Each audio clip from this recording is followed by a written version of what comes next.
Labas Neringa. Šiuo metu darau tau kremą.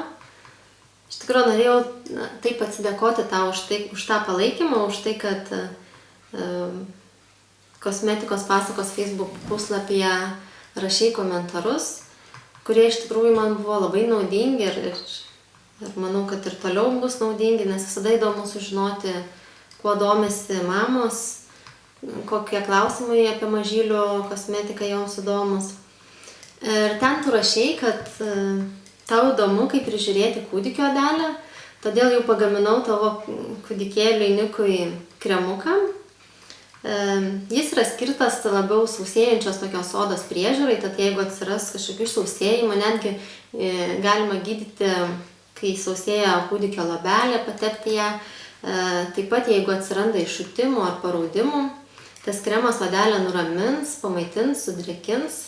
Be to, aišku, galima naudoti ir įvairius aliejukus, kurių sąrašą tau daviau, bet kuo patogiau kremas yra, kad jis geriau įsigeria, tad naudoti yra lengviau.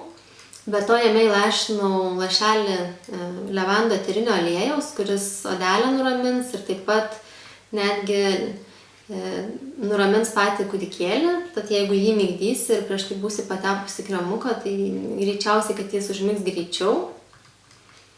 Tad apie tą kremą galbūt tiek žinių, net nežinau, ką dar daugiau pakomentuoti. Pabandysi ir pamatysi. Iš tikrųjų, naudot gali tikrai daugeliu atveju, kada atsiranda kažkokių tai odos problemų, nes visi aliejai, kurie sudėti į tą kremą, yra skirti specialiai kūdikiams, jų švelniai odeliai. Galbūt paminėsiu, kad nereikėtų patepus kremą iš karto eiti į lauką, jis turėtų susigerti. Ir ten tas kremas nėra skirtas specialiai šaltam laikui, jis labiau tiesiog prižiūrėti odelę, galbūt net geriau tepti po maudymosi ar tiesiog vakare.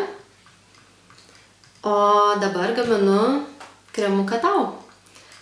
Sakei, kad norėtum kažkokio kremo, kuris padėtų atsipalaiduoti nuo kūdikio priežiūros. Tai tiesiog galvojau, kokį reiktų pagaminti į tau.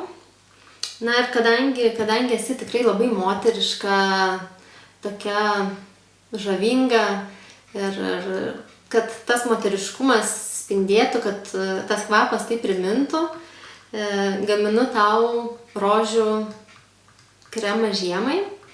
Šiuo kremu pasitepusi veidą galėsi tikrai eiti į lauką, jis apsaugos nuo šalčio, bet kas svarbiausia, tai jis turi ir tokį ypatingą ingredientą, tai yra rožių eterinį aliejų. O rožių sakoma, kad tai, paskaitysiu čia iš knygutės, kad nepamirščiau, kad šis rožių eterinis aliejus tai yra širdies čakros atverimo aliejus, o rožės žmogus yra moteriškas, nekritikuojantis, švelnus.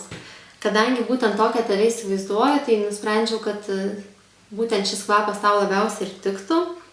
Taip pat, ką jau esu pastebėjus ir taip pat esu skaičiusi apie tai, kad moteris kvepianti rožėmis, rožių eteriniu aliejumi,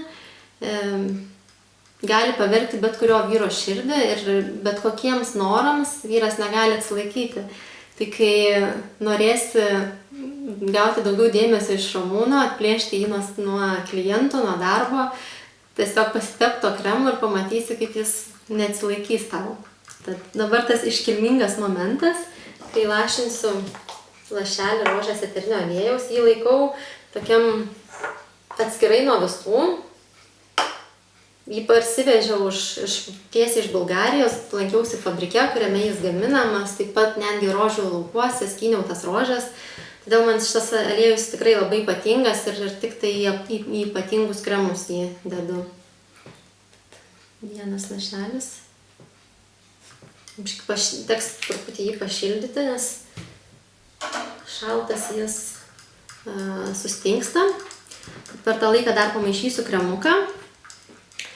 Na ir ką dar dedu į kremą, ko galbūt negalima pamatyti, užuosti, bet galima tik tai pajausti, tai gamindama kiekvieną kremą jį rašau meilę ir dėkingumą. Kai jis jau pradeda tirštėti, Kadangi šitas kremas irgi jau pradėjo tirštėti, tad surašysiu šiuos žodžius, kad jie lydėtų tave ir tavo aplinkinius. Tai meilė ir dėkingumas.